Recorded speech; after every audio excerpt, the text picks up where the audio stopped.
যুগে যুগে আমরা সবাই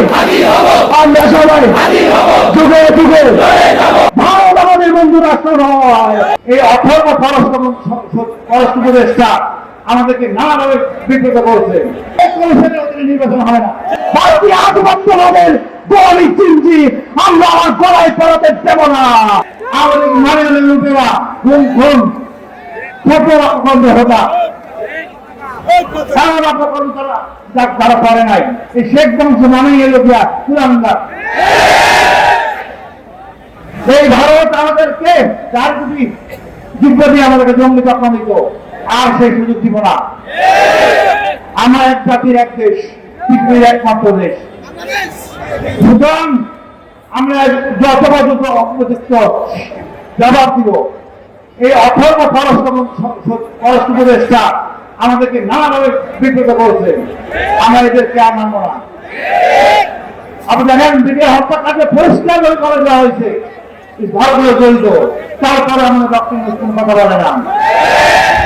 আমরা এর বিচার চাই, ভারতকে জবাব দিব। দক্ষিণ মুসলিম বলবে আমরা আপনার সাথে আছি। আপনার ভয় কোথায়? কাকে ভয় করেন? আপনি উত্তরপাড়া ভয় করবেন না, উত্তরপাড়া আমাদের সাথে আছে। আপনি জঙ্গি রাষ্ট্রের জন্য আবেদন করেন আন্তর্জাতিক আদালতে। ভারত একমাত্র রাষ্ট্র জঙ্গি রাষ্ট্র, অন্য দেশে অশান্তি সৃষ্টি করতে চান। আমার এক স্বরাষ্ট্র উপদেষ্টা আছেন, উনি কবিতা সাহিত্যিক জানি না, উনি ওই পদের মধ্যে যান না। একটা খুন হয়েছে, খুনি হয়েছে, এই লোককে ভাড়াতে বলাবে, তারপর বিডিআর সামনে দিয়ে যাবে, ওইখানে সতর্ক করলে পারতেন, উনি করেন নাই। এত ভদ্রলোক আমাদের দরকার নাই। এক গুলামদার নির্বাচন কমিশনার বলে এটা বিচ্ছিন্ন ঘোষণা, এই কুলাঙ্গার নির্বাচনের দরকার নাই। সরকারকে বলবো যে হাতের বিষয় বলতে পারে এটা মানে বিচ্ছিন্ন ঘটনা, তারা পাশায় লাফিয়ে চলবেন। এই কমিশনের অধীনে নির্বাচন হয় না, ওনাকে পরিবর্তন করেন, জনগণের নিরাপত্তা নিশ্চিত করেন।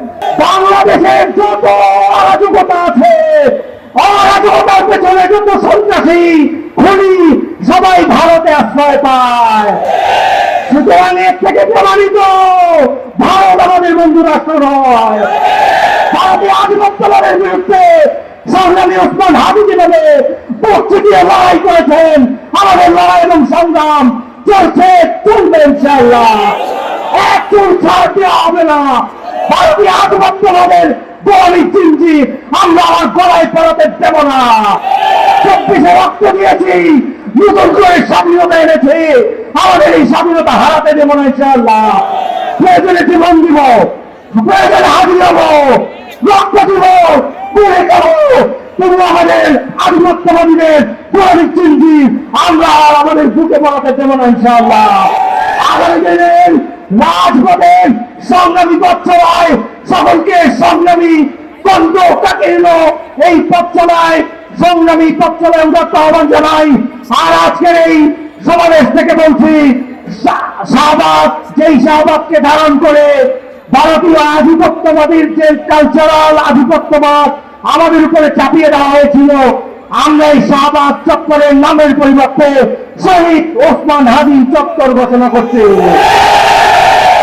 দেশের নাম্বার 1 ট্রেডিং অ্যাপ নিফটি ফার্স্টে পাচ্ছেন ট্রেডিং এর সব সুবিধা, dual exchange access, company analysis, portfolio তৈরি করা সহ আরো অনেক ইউনিক ফিচারের সাথে ট্রেড করতে ডাউনলোড করুন এক্ষুনি।